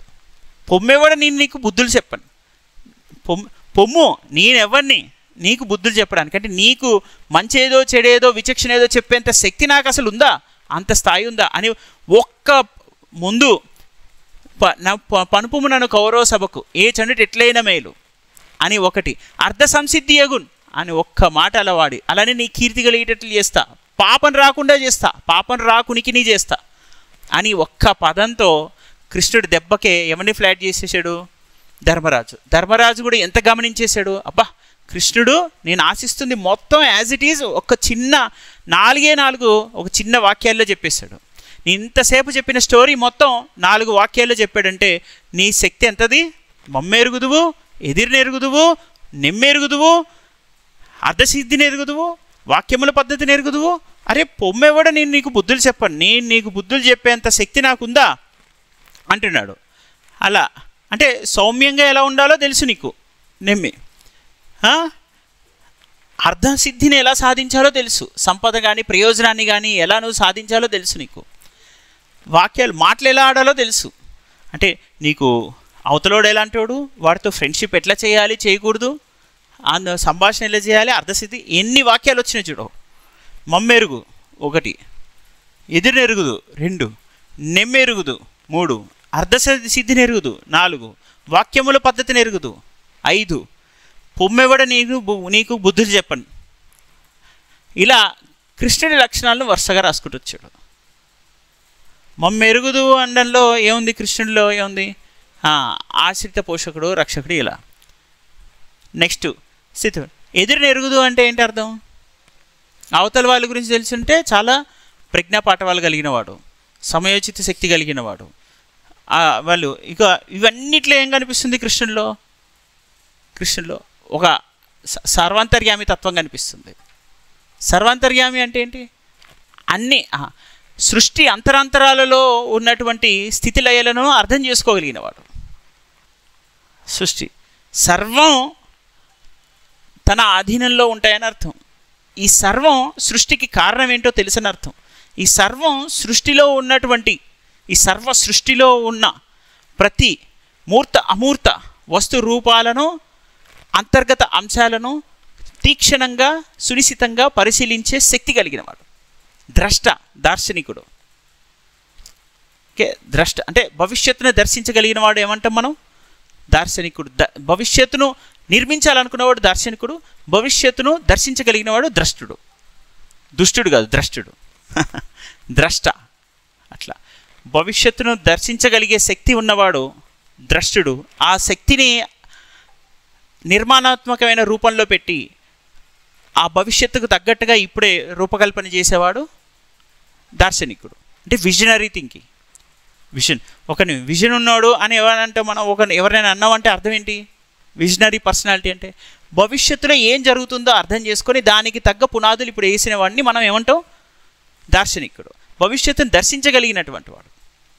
ఇప్పుడు దివ్య దృష్టి అంటారు కదా జనాలు. దివ్య దృష్టి అంటే మునులు ఇవన్నీ ఎక్కడి నుంచి వచ్చినాయి అనుకుంటారు వాళ్ళు సమాజాన్ని తీక్షణంగా లోతుగా పరిశీలిస్తారు. ఇప్పుడు గతంలో ఇక్కడ 10 పిచ్చుకలు ఉండేవి, ఇప్పుడు 4 పిచ్చుకలు ఉన్నాయి అన్న దాంతోనే వాడు మొత్తం సమాజాన్ని 100 ఏళ్ళుగా జరిగిన పరిణామ క్రమాన్ని అర్థం చేసుకొని భవిష్యత్తులో ఏం జరుగుతుంది, ఈ 4 పిచ్చుకలు కూడా కనబడవని చెప్తాడు. ఎలా చెప్పాడు? 4 ఇంకా హౌస్ ప్యారో అంటాం పిచ్చుకలు. ఒకప్పుడు ఎలా ఉండేవి? ప్రతి కిటికీ దగ్గర గుళ్ళు కట్టుకునేవి, కిచి కిచి కిచి శబ్దాలు చేసేవి. ఇప్పుడు ఏడున్నాయి? లేవంటే అర్థం ఏంటి? భవిష్యత్తులో ఏం జరుగుతుందో కూడా దీన్ని బట్టి గమనిస్తాడు. ఆ గమనించే శక్తి కలిగిన వాడు, అంటే ఇది గమనించడం చాలా తేలికే అనుకుంటాం, కానీ అలాని కాదు. దాన్ని స్పష్టంగా ఇంకెక్కువ సునిశ్చితంగా పరిశీలించి దాన్ని చాలా తీక్షణంగా దాని పరిశీలన శక్తితో అంచనా వేసి ఏం జరగబోతుందో ఇంకొంచెం అక్యురేట్గా చెప్పగలుగుతాడు. ఇప్పుడు ఇలాంటి శక్తి కలిగిన వాళ్ళందరూ చాలా రకరకాల రంగాల్లో ఉండొచ్చు, మనకు కూడా తెలియకపోవచ్చు. ఎలా? ఇప్పుడు ఒక డ్రాప్ ఒక పడతా ఉందన్నమాట ఒక కొల్లాయి నుంచి, ఓకే, నల్ల నుంచి నీరు గారుతుంది ఒకటి పైప్ నుంచి, ఒక్కొక్క డ్రాప్ పడుతుంది. మనోడు అబ్జర్వ్ చేస్తాడు, ఒక 1 minute అంటే సెకండ్స్ టైం కూడా చూసుకోకుండా ఏం చేస్తాడు? అబ్జర్వ్ చేస్తాడు. చలో టోటల్గా ఒక 60 డ్రాప్స్ పడింది, ఒక 1 minute అప్రాక్సిమేట్గా అయింది. 60 డ్రాప్స్ పడిందంటే ఒక టెస్ట్ ట్యూబ్ పెట్టి నేను చెక్ చేస్తే ఆ 60 డ్రాప్స్ ఎంత ఉండొచ్చు? ఒక 10 centimeters హైట్ రావచ్చు టెస్ట్ ట్యూబ్లో. అంటే ఒక నిమిషానికి 10 centimeters వాటర్ వేస్ట్ అవుతుందంటే ఒక గంటకి ఎంత వేస్ట్ అవుతుంది, ఒక డేకి ఎంత వేస్ట్ అవుతుంది, అలా ఒక ఇయర్లో ఎంత వేస్ట్ అవుతుందని వాటర్ వేస్టేజ్ని అంచనా వేస్తాడు. అలా అంచనా వేసి చెప్పగలిగిన వాడిని ఏమంటాం మనం? దర్శనం. ఇలా వేస్ట్ చేస్తూ పోతే మనకి ఎంత ఉంది గ్రౌండ్ వాటర్ టేబుల్, భవిష్యత్తులో గ్రౌండ్ వాటర్ ఎంతలో ఇంకిపోతుంది ఇలానే ఉపయోగిస్తే, అది తిరిగి గ్రౌండ్ వాటర్లో పోతుందా లేదా ఎక్కడో సీవేజ్లో కలిసిపోతుందా, అది కరెక్ట్గా అంచనా వేసి చెప్పండి. ఇలా ప్రతి ఒక్కటి పరిశీలించి చెప్పగలిగే శక్తి కలిగిన వాడు. దానికి ఇప్పుడు నీవు చెప్పు వాటర్ వేస్ట్ అవుతుందా లేదా, లేకపోతే ఈ ఎంత ఉందో చెప్పంటే వాడు వచ్చి ఇంత కొలిచి ఇంత వేస్ట్ అవుతుంది అంతా చూసి ఇదంతా చేసి ఒక మెకానికల్ వర్క్ చేసే వాళ్ళు ఉంటారు. ఆ మెకానికల్ వర్క్ చేసే వాళ్ళకన్నా ఎలా చేయిస్తే బాగుంటుంది, ఎంత చేయిస్తే బాగుంటుంది, ఏ పరిధిలో చేయిస్తే బాగుంటుంది, దీన్ని బట్టి ఎంత ఎగ్జాక్ట్గా అక్యురేట్గా అంచనా వేయగలం, ఇదంతా చెప్పగలిగిన వాళ్ళు ద్రష్టలు అనమాట. అంటే నేను ఇది మీకు మెటీరియల్ ఆస్పెక్ట్స్ని ఉదాహరణగా తీసుకొని చెప్పా. ఈ మెటీరియల్ ఆస్పెక్ట్స్ని మీరు మనుషులకు అప్లై చేసి చూడండి. ఓకే, మనుషులకు అప్లై చేయడం అంటే మనుషుల మనస్తత్వాలకి. ఇప్పుడు నేను ఒక్కొక్క డ్రాప్ పడుతుంటే దాన్ని అంచనా వేయడం ఎలా అని చెప్తున్నా కదా, అది మెటీరియల్ ఆస్పెక్ట్స్. మనుషుల మనస్తత్వానికి ఏమని అర్థం? నిన్న చాలా బ్రైట్గా ఉన్నాడు, కొంచెం డల్గా కనిపించాడు ఈరోజు, మళ్ళీ రేపు కూడా బాగా డల్గా కనిపిస్తున్నాడు. అప్పుడు నువ్వేం అంచనా వేస్తావు ఆ వ్యక్తి మనస్తత్వాన్ని? అంటే అతను మాట్లాడుతున్న తీరుని, అతని అంచనా ఏంటంటే ఏదైనా కొంచెం డిస్టర్బ్ అయినట్టున్నారు అని, మెల్లగా ఇంకొంచెం డిప్రెస్ అయ్యేటట్టు కనిపిస్తున్నారు వీళ్ళు, ఆ డిప్రెషన్ వల్ల ఇంకేమన్నా అనర్థం జరగచ్చేమో అని కూడా అబ్జర్వ్ చేసే శక్తి ఉండొచ్చు లోతుగా. అతని ప్రవర్తన బట్టి, కళ్ళు లెఫ్ట్ రైట్ చూసేదాన్ని బట్టి, అతను నడిచే తీరుని బట్టి, అతని మాటను బట్టి, అతని వ్యవహారాన్ని బట్టి, ఇలా రకరకాల పద్ధతుల్లో ఒక మనిషిని విశ్లేషించి ఏం జరగచ్చు అని కూడా అంచనా వేసి చెప్పగలిగే శక్తి ఉండొచ్చు. ఇది కొలవడానికి వచ్చేది కాదు టెస్ట్ ట్యూబ్ పెట్టి, ఇది మానసిక పరిపక్వతతో ఈ సర్వజ్ఞతతో వస్తుంది. ఆ సర్వజ్ఞ శక్తి కలిగిన వాళ్ళని సర్వాంతర్యాములు అంటారు. అది ఆ సర్వాంతర్యామి తత్వం ఎవరిలో ఉంది? కృష్ణుల్లో ఉంది. ఇది మనం సైంటిఫిక్గా చూస్తే ఇప్పుడు నేను చెప్పినవన్నీ కూడా అదివ్య రూపం, అంటే మానవులు, దేవేతరులు. దేవరూపంలో చూస్తే, దివ్యులుగా చూస్తే సర్వాంతర్యామి అంటే సకల సృష్టికి కారణమైనటువంటి బ్రహ్మ అయితే దాన్ని నడిపిస్తున్నవాడు మహావిష్ణువు అనే కోణంలో కూడా దాన్ని ఆలోచించిన ఆ వాక్యం సరిపోతుంది. దైవ చింతన కలిగిన వాళ్ళు దాన్ని ఏమని అంటారు? ఈ సృష్టిని నిర్వహిస్తుంది, నడిపిస్తుంది, కొనసాగిస్తుంది, రక్షిస్తుంది, పోషిస్తుంది ఆ కృష్ణ పరమాత్ముడు అనే కోణంలో ఇది వర్తిస్తుంది దివ్య రూపంలో. ఇది విశ్వాసం పరంగా చూస్తే. అదివ్యుడు అంటే దేవేతరులు, దివ్యులు గాక భవ్యులు, భూమి మీద ఉన్నటువంటి మనుషులు అనుకోండి. భూమి మీద ఉన్నటువంటి మనుషులుగా చూస్తే నేను ఇందాక చెప్పినటువంటి థియరీని అప్లై చేయాలి. ఇందాక చెప్పిన థియరీలో ఏముంది అప్లై చేయడానికి? అతను సమస్త మూర్త అమూర్త వస్తు సంచయాన్ని అర్థం చేసుకొని సునిశ్చితంగా పరిశీలించి వాటిని దార్శనికతతో, ద్రష్టతో విశ్లేషించే శక్తి, నైపుణ్యం కలిగిన వాడు అని అర్థం. అంటే ఒక మనిషి పరంగా చూస్తే అది దివ్యుడిగా అర్థమవుతుందా? మనిషి పరంగా చూస్తే ఇప్పుడు ఇలా ఒక గొప్ప సైకాలజిస్ట్ అనుకోవచ్చు. అదేదో సినిమాలో ఉంటుంది కదా, కార్తికేయ 2, సైకాలజిస్ట్, ఏ వారియర్ అట్లా అంటాడు కదా. అంటే ఏ మ్యూజిషియన్, ఒక great artist, musician, psychologist, warrior, motivator, ఇలా రకరకాల పద్ధతుల్లో కృష్ణుడి గురించి చెప్తారు. ఏ గ్రేట్ కింగ్, అలాంటి పద్ధతి వాటన్నిటినీ అనువర్తింపచేసే పద్యశిల్పం. అది కూడా తేటైన తెలుగు పలుకుబడులతో, నుడికారాలతో. ఎవరు రచించింది? తిక్కన. ఏ శతాబ్దం? 13వ శతాబ్దం. ఏ కాలం? ఇప్పటికీ 800 ఏళ్ల క్రితమే, దగ్గర 800 ఏళ్ల క్రితం వాడుతున్న పదాలు ఇప్పటికీ మన మాండలికాల్లో ఉన్నాయి, మన తెలుగు వాళ్ళలో నిలిచి ఉన్నాయి. తెలుగు వాళ్ళు అంటే తెలుగు మాట్లాడుతున్న వాళ్ళలో, తెలుగు వాళ్ళలో నిలిచిలేవు, ఐఎమ్ సారీ. సో తెలుగు మాట్లాడే వాళ్ళలో నిలిచున్నాయి, తెలుగు వాళ్ళు లేరు కదా అందులో, రైట్.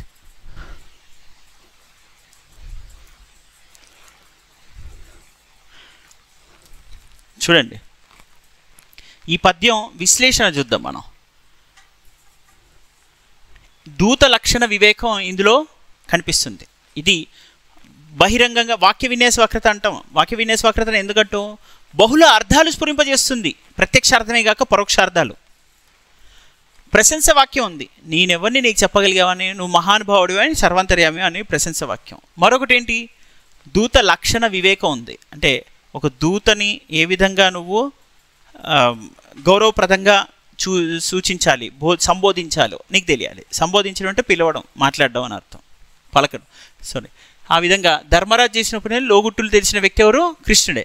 కాబట్టి ఆ కృష్ణుడికి సంబంధించినటువంటి ఎరుక అంటే జ్ఞానం అని అర్థం, జ్ఞాన సంపన్నుడు. ఆ ఎరుక అంటే సర్వజ్ఞుడు, సర్వజ్ఞతత్వాన్ని ధ్వనిమయం చేశాడు, ప్రత్యక్షంగా కాకుండా పరోక్షంగా చెప్తున్నాడు ఈ సర్వంతర్యామి తత్వాన్ని. ఇంకా కృష్ణుడు ఒకడు దివ్యుడిగా నేను చెప్పాను, దివ్య రూపంలో సర్వజ్ఞుడు. దివ్యుడు అంటే సమస్త సృష్టికి మూల పురుషుడు అయినటువంటి బ్రహ్మ ఎవరి ఉదర నుంచి జన్మించాడు? విష్ణువు. ఆ బ్రహ్మ సృష్టించిన వాటిని నడిపిస్తుంది ఎవరు? విష్ణువు. ఆ మహావిష్ణు అవతారంలో ఉన్నవాడెవరు? కృష్ణుడు అనేది దివ్య స్వరూపం. ఆ దివ్య స్వరూపం కాకుండా మరొక రూపం ఏంటిది? అదివ్యం. అదివ్యం అంటే మానవులే అనుకో. ఇది మానవుల మధ్య జరుగుతున్నటువంటి అన్నదమ్ముల పంచాయతీ. అన్నదమ్ముల పంచాయతీ తీర్చడంలో ధర్మశక్తిని, ధర్మనిరతిని అర్థం చేసుకునే శక్తి కలిగిన వాడెవరు? కృష్ణుడు అన్నట్టు.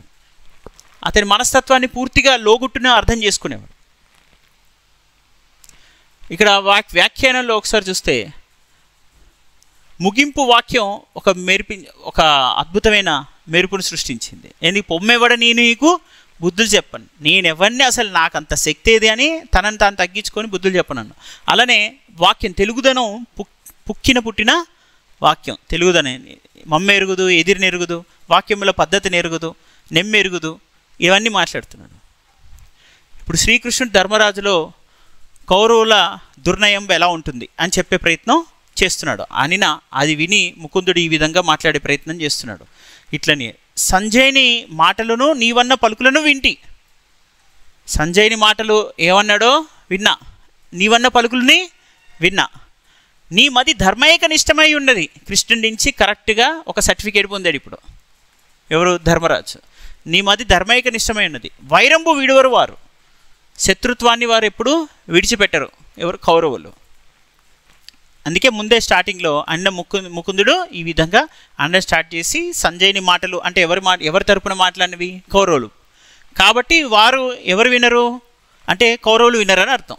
వైరంబు విడవరు వారు. ద్రోణ, భీష్ములు కలరని బిరుదులై ఉన్నవారగునే రాజన్యులకు అడిగి కుడువా. అక్లేశ వృత్తి రాజ్యము చవికొన్న వారేల ఇత్తురు నీకు పాలు చెప్పుమా.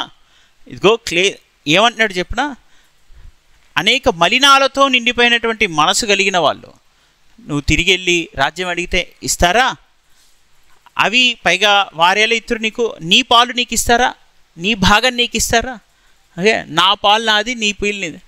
పాలంటే మనం పిండుకునే పాలు కాదు.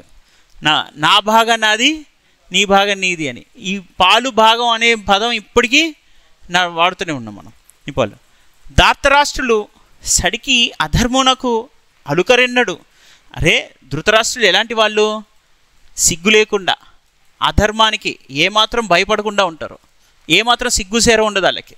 అధర్మం పబ్లిక్గా చేస్తారు. ఇప్పుడు ఎవరైనా పగబట్టాడు అనుకో ద్రౌపది మీద, ఏం చేస్తాడు? చెరబట్టాలనుకుంటాడు, ఎక్కడో ఎవరికి కనబడకుండా చేద్దాం అనుకుంటాడు, తప్పు చేసినా కూడా. కానీ వీళ్ళు తప్పు చేయడం కూడా ఎలా చేశారు? పబ్లిక్గా చేద్దాం, పబ్లిక్గా అవమానిద్దాం, పబ్లిక్గా వీళ్ళని హింసిద్దాం, పబ్లిక్గా అవమానిద్దాం. అంటే వాళ్ళు ఇది అధర్మం అని అందరూ చూసినా చీ అని చీకొడుతున్నా, అసహించుకుంటున్నా, ఏమాత్రం సిగ్గు లేకుండా ఏం చేస్తారు వాళ్ళు? దానికి అసలు అధర్మానికి అలుకరెన్నడు, కొంచెం కూడా అధర్మం చేస్తున్నామే అనే భీతి ఉండదు, బాధ ఉండదు. ఇవన్నీ ఇప్పుడు కాలంలో ఉన్న పాలిటిక్స్లో ఏమైనా కనిపిస్తున్నాయేమో.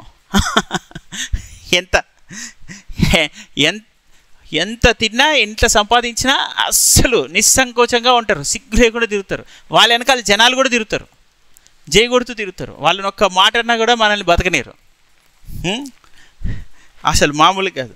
సో అలా అరకనండి. ఇప్పుడు అంతా కౌరవ సామ్రాజ్యమే నడుస్తుంది అనుకోవాలి. ఇప్పుడు కౌరవులు ఏంటి? అతను స్త్రీని చెరపట్టిన, స్త్రీని ఇతరుల్ని అవమానించే విధంగా బయటకు వచ్చి బూతులు తిట్టి మాట్లాడినా, ఎంతైనా బూతులు తిట్టుతారు ఇష్టం వచ్చినట్టుగా.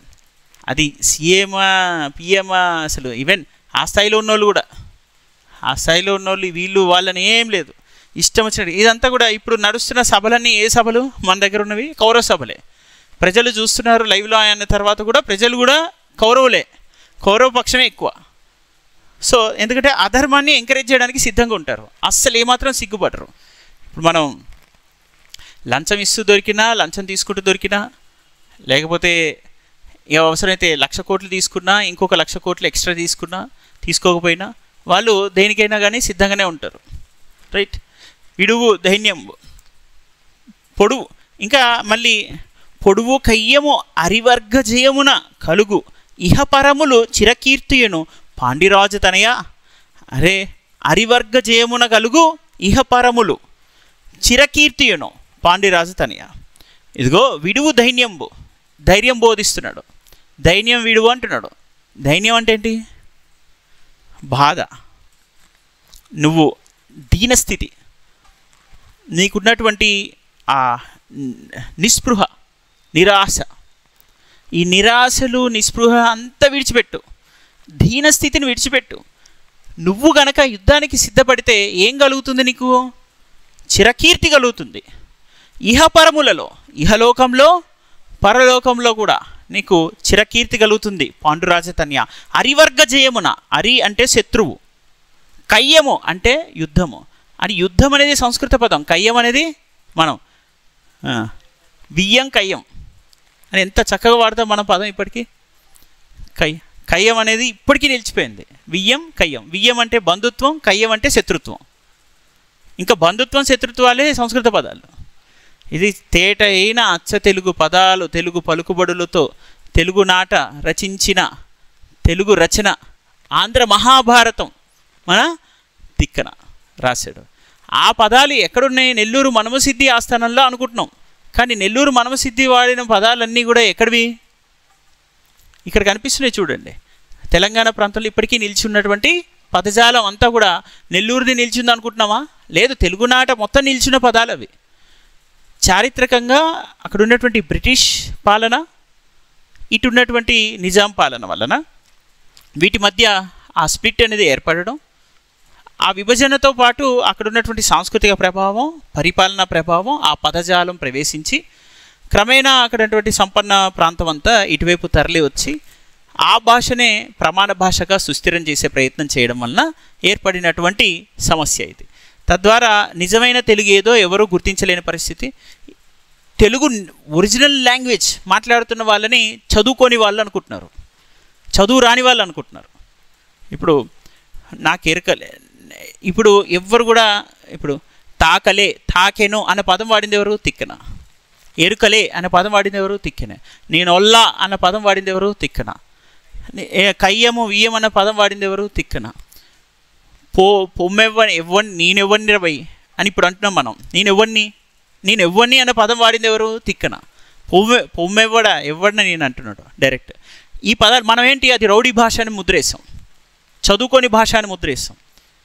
ఎంత అవగాహనతో ఇప్పుడు తెలుగు సంస్కృతి నశించిపోవడానికి కారణం ఏంటంటే, తెలుగు అది వినేవాడు, చదివేవాడు, అది అక్కడ ఉన్నటువంటి ఒక్క ప్రాంతాన్ని నుంచి వచ్చినటువంటి పత్రికా మాధ్యమాలు, సినీ మాధ్యమాల నుంచి ఎక్కువ శాతం ప్రజలు అటు ఉత్తరాంధ్ర నుంచి, రాయలసీమ నుంచి ఇటు తెలంగాణ వరకు అదే భాష ఏమో, నిజమైన భాష ఏమో తెలుగు.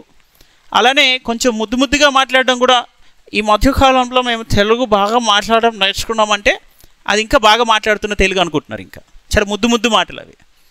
ఆ ముద్దు మాటలకి జనాలు ఇష్టపడ్డాం, అదే నిజమైన తెలుగు అనుకుంటున్నారు. కానీ అసలైన తెలుగు 1300 శతాబ్దంలో వాడుతున్న తెలుగు ఇప్పటికీ వాడుతున్న వాళ్ళు ఎవరు? ఎవరైతే చదువుకోలేదన్నారో, చదువు రాదనుకుంటున్నారో, ఊరోళ్ళు అనుకుంటున్నారో, అనాగరికలు అనుకుంటున్నారో వాళ్ళు మాట్లాడుతున్నారు అసలైన తెలుగు. వాళ్ళు వాడుతున్న భాషలోనే ఆంధ్ర మహాభారతం రాశారు. ఒక పర్వం 2 పర్వాలు కాదు. ఎన్ని పర్వాలు అవి? 15 పర్వాలు. 15 పర్వాలు ఎవరు రాశారు? తిక్కనామాత్యుడు. మళ్ళీ తిక్కన ఏమన్నా ఊర్లో వ్యవసాయం చేస్తూ రాసినోడా? వీళ్ళు అంటున్నారుగా ఊర్లో వ్యవసాయదారులు మాట్లాడుతున్న భాషని. కానీ తిక్కన ఎవరు? మంత్రి, మహామంత్రి. మామూలు మంత్రి కాకతీయ సామ్రాజ్యానికి వెళ్ళినటువంటి ఒక దౌత్యవేత్త కూడా. నెల్లూరు మనవసిద్ధి రాజ్యాన్ని రక్షించినటువంటి కింగ్ మేకరు. మరి కింగ్ మేకరు, మంత్రి, దౌత్యవేత్త, అపారమైన జ్ఞాన సంపన్నుడు, శాస్త్ర వైదుష్యం కలిగిన వాడు, తెలుగు భాషలో రాసినటువంటి ఆ పదాలని, పలుకుబడులని ఇప్పటికీ మన జానపదులు ఉపయోగిస్తున్నారు. సో జానపదుల భాష నిజమైన తెలుగు భాష. అదే విద్యావంతుల భాష. అది శిష్టేతరుల భాష కాదు. శిష్ట సాహిత్యంలో ఉన్నటువంటి భాష జానపదుల్లో ఉంది అది. సో ఇప్పుడు ధాతరాష్ట్రులు ఈ విధంగా చిరకీర్తిను పాండరాజధాని అని చెప్తున్నాడు. నీకు కలుగుతుంది, హరివర్గ జయమున కలుగుతుంది, నువ్వు దైన్యం విడిచేయి. కయ్యం వస్తే కనుక అసలు శత్రువుల్ని జయించడం వల్ల నీకేం కలుగుతుంది? ఇహలోకంలో పరలోకంలో చిరకీర్తి వస్తుంది ఓ పాండురాజధానయ్య అని చెప్తున్నాడు. అని ఎవరు మళ్ళీ శ్రీకృష్ణులో యుద్ధోన్ముఖత ఉందా? లేదు, యుద్ధ సంసిద్ధత ఉంది. శాంతి కాముకత ఉంటూనే యుద్ధ సంసిద్ధతను వ్యక్తం చేస్తున్నాడు. అంటే మనం మంచికే ప్రయత్నం చేస్తున్నప్పుడు చెడు ఎదురైనా ఆ సవాల్ని స్వీకరించడానికి సిద్ధంగా ఉండే మనస్తత్వాన్ని ప్రతిష్ఠింపజేస్తున్నాడు. ఆ మనస్తత్వాన్ని మనం కలిగి ఉంటే, మనలో ఆ ధైర్యం ఉంటే, ఆ తెగింపు ఉంటే ఇంకా సంధి కార్యాన్ని ధైర్యంగా చేయొచ్చు. ఓడిపోతామేమో అనే భయంతో సంధి చేస్తే ఎలా ఉంటుంది? లొంగిపోతాం. సంధిలో కూడా చర్చల్లో సమోజ్జి పాటించాం. ఓడిపోతామేమో అనే భయంతో సంధికి దిగితే మనం చర్చల్లో వెనకబడిపోతాం. ఓడిపోతామేమో అనే భయం లేకుండా గెలవగలము అనే ధైర్యం ఉంటూ యుద్ధానికి కూడా మనసులో సంసిద్ధమై ఉండి, కానీ యుద్ధం వల్ల మనకి ఆస్తి ప్రాణ నష్టం వాటిల్లకూడదనే ధర్మ విచక్షణతో మాత్రమే సంధికి దిగితే నీలో ఆత్మస్థైర్యం మెండుగా ఉంటుంది. ఓకే, నీ ఆత్మస్థైర్యాన్ని తగ్గించుకునే వైఖరితో వెళ్ళకూడదు సంధికి. అది మొత్తం సమిష్టి ప్రయోజనం గురించి నువ్వు సంధికి వెళ్తున్నావు అనేది ఉండాలి అక్కడ. రైట్.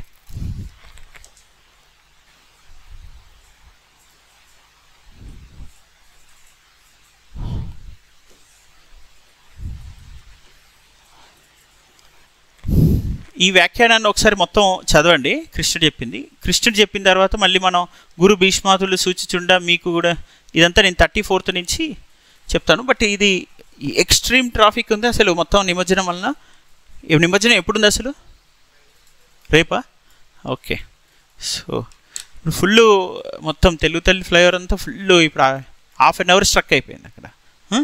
ఇంకా స్టార్ట్ అయిపోయినట్టుంది ఆల్మోస్ట్. కొన్ని ఊర్లలో నుంచి తెస్తున్నట్టున్నారు. సో మరి రేపు నిమజ్జనం ఉంది కదా, మనం రేపు ఏంటి మరి సో నేను నెక్స్ట్ మండే టు సాటర్డే తీసుకుంటాను కంటిన్యూస్గా.